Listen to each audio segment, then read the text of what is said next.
Привет, друзья! Сегодня поговорим о том, что происходит с туризмом во Вьетнаме и какие события нас окружают в Нячанге. На первый взгляд, судя по новостям, все выглядит обнадеживающе.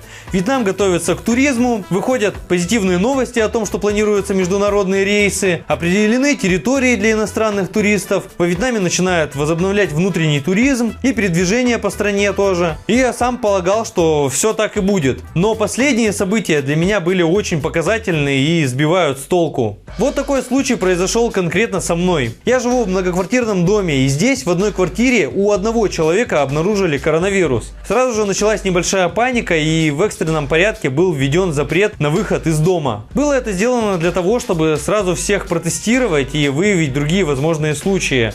По результатам тестов коронавирус нашли еще у нескольких человек и были заблокированы 2 разных этажа на карантин. Через 2 дня нас снова тестировали, в этот раз уже приходили в каждую квартиру индивидуально. Сейчас будет видно по результатам этих тестов, если зараженных больше не найдут, то должны разблокировать. Но вы представьте, каковы наши ощущения. Карантин давно закончился, свободны все районы, весь город, провинция и вся страна. Ну а мы заперты дома. Конечно, нам это не понравится. Когда нас разблокируют, я запишу отдельное короткое видео по этому поводу, так что следите за обновлениями на канале. Но что настораживает, это то, что в любой момент любой дом или район вот так могут заблокировать. Да, это помогает избежать распространения коронавируса, возможно, это правильно и сразу гасит вспышки на корню, но такие действия очень показательны и подводят под сомнение все планы по реализации туризма. Как они хотят допускать людей к путешествиям на таких условиях? Известно, что и вакцинированные могут болеть и переносить вирус. А сколько еще людей, которые купили себе сертификаты о вакцинации и могут быть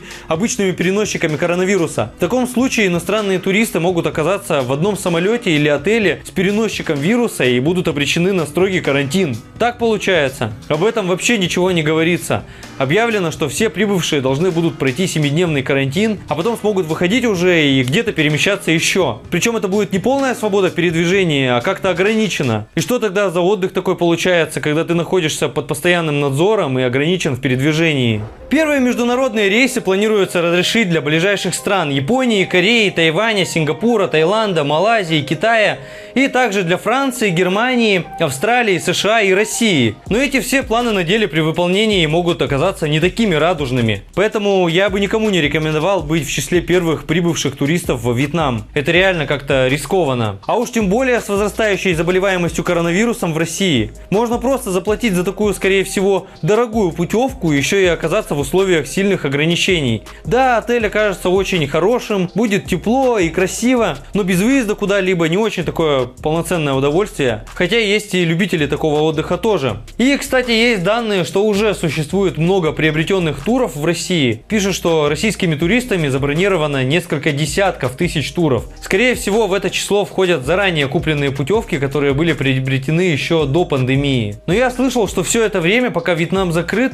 также продавались путевки во Вьетнам на будущее. Люди, надеясь, что Вьетнам скоро откроют, доверились туристическим фирмам, поспешили, купили путевки, а приехать не получилось до сих пор. Поэтому тут тоже торопиться не стоит. Но сейчас, конечно, начинаются уже какие-то сдвиги, и, наверное, уже можно будет скоро реализовать эти путевки. Но как это все будет выполняться, это очень любопытно. Туроператор Анекс сейчас прорабатывает пакетные туры и договаривается с авиаперевозчиками для осуществления пакетных туров во Вьетнам. Первые самолеты будут прилетать из Москвы, Новосибирска и Владивостока. А после испытательного срока будут прилетать еще из Санкт-Петербурга, Екатеринбурга, Уфы, Казани, Самары, Красноярска, Барнаула, Хабаровска. Иностранные туристы смогут приехать на остров Фукуок, в отеле Камрани и на острова Нячанга, и на курорты города Дананг, Хайан и Халонг. Первые самолеты должны прилететь с ноября, это будет как бы первый этап.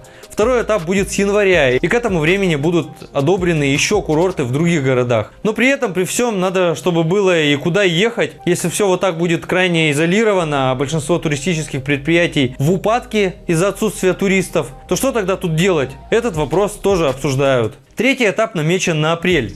На этом этапе можно будет прибывать во Вьетнам без карантина. И если все пройдет хорошо, то на 4-м этапе можно будет прилетать без ограничений с июля 2022 года. Тогда и запустят уже регулярные рейсы. К этому времени планируется закончить и полную вакцинацию населения во Вьетнаме. А что правительство думает по поводу ревакцинации населения, пока непонятно. Ведь, как показывает практика, антитела против коронавируса не сохраняются надолго, и все равно нужна ревакцинация. Население страны достаточно большое, и они с таким трудом проводят даже первую вакцинацию, а без этого не запускают туризм, что тоже вызывает сомнения в долгосрочности перспектив на открытие границ. Поэтому, когда наступит момент ревакцинации, какие действия у них будут? Снова закроют границы или еще что-то придумают? Такое чувство, что на это пока никаких планов и ответов нет. А сейчас пока проверьте, подписаны ли вы на мой канал и стоит ли лайк под этим видео. И нажмите на колокольчик тоже, иначе смысла в подписке почти нет. А сейчас я немного расскажу еще, что тут происходит. На данный момент пока пробуют запустить внутренний туризм. В провинции Ханьхоа, где находится Ничанг, организуются туры для жителей из Хошимина. И это тоже будет показательно, как это осуществится, потому что в Хошимине коронавирус полностью не остановлен. И есть еще зараженные. Гораздо меньше, чем до этого, но все-таки выявляются ежедневно. Но предприятия начинают там работать. А рабочие частично возвращаются из своих провинций, чтобы работать на производстве в Хошимине. Но тем не менее есть провинции и города, где еще осуществляются ограничительные меры.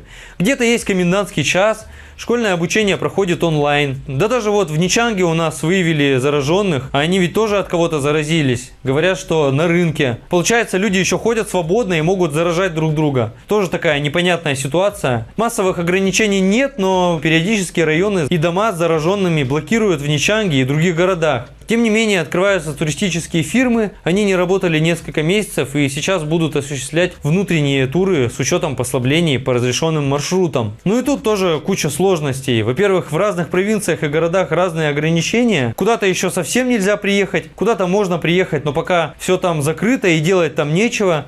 То есть полной свободы в стране еще нет, и многие люди даже боятся еще куда-то ехать. О чем-то я уже говорил в предыдущем новостном выпуске, можете посмотреть, кто не видел. Можете перейти по подсказке в правом верхнем углу.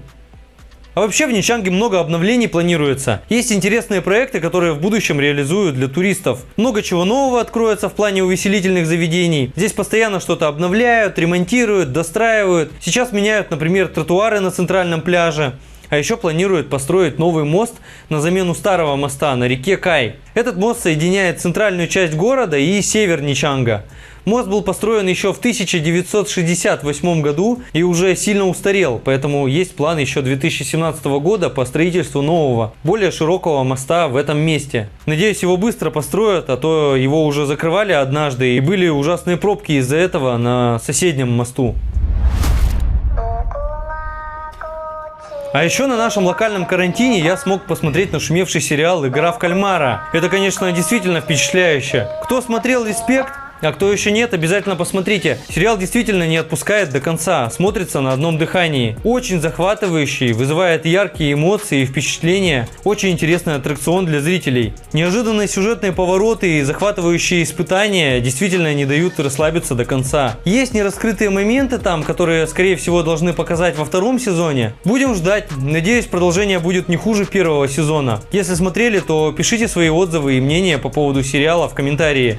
Обсудим вместе. Как известно, Вьетнам подражает корейской моде и культуре, и здесь популярны звезды Кореи. И, конечно же, этот сериал произвел большое впечатление на вьетнамцев. Выкладываются разные ролики в ТикТок, какие-то челленджи, проводятся даже игры и соревнования в костюмах из сериала. Атрибутику сериала тоже можно купить. И, кстати, если тоже кто-то фанатеет по этому сериалу, можете заказать у меня такие товары. Это маски и костюмы из сериала. Пишите в Инстаграм или Телеграм для связи. В описании к видео я всегда оставляю эти данные. А в закрепленном комментарии можно еще увидеть ссылки на мои видео, которые я рекомендую к просмотру. Обратите внимание, скорее всего, вы их еще не видели.